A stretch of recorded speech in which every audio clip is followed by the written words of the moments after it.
We are all set for the quarterfinals, but let us talk about the four games that played today, and we are going to start at the Camp Nou.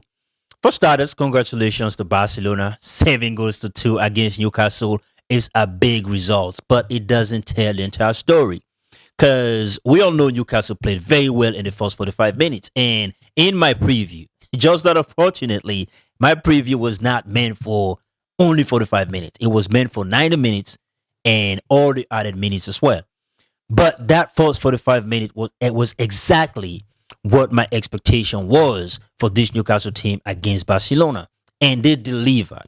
And I will go as far as to say they were unfortunate because a penalty should have been awarded to Newcastle and they should have gone ahead by 3 goals to 2 in that first half, I think in about the first 40 minutes. All right. And my problem here also is this. If that penalty was not awarded to Newcastle, then I don't think it should have been awarded for Barcelona as well. That is on the basis of consistency. I'm not saying the foul on Rafinha is not a penalty. That was a foul, obviously a penalty, so that was the correct decision.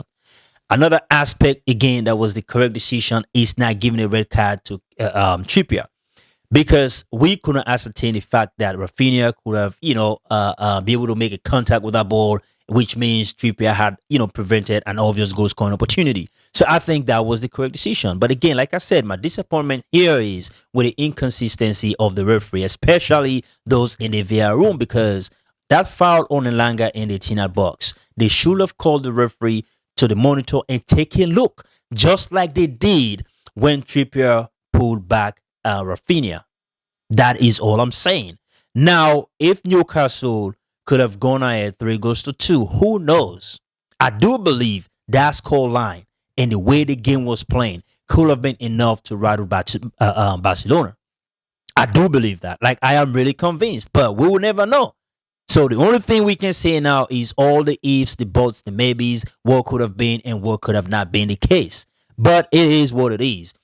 Having said that, I'm not going to make that as an excuse for Newcastle, especially given the way they played in the second half. Because now, if the scoreline was maybe 3-2, 4-2, then we will put a lot of emphasis on that controversy. But I think that cannot be the case because 7-2 is just too much of a wide margin. And we saw how the defender in the second half, which was really, really terrible, was like rookies.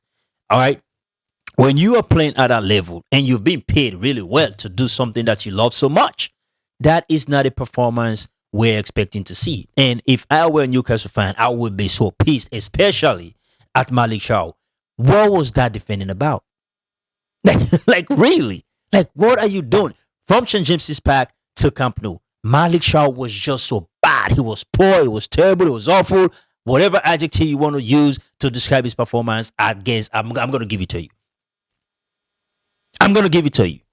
So, again, we cannot make an excuse for that Newcastle performance. At the end of the day, that was a good performance by FC Barcelona.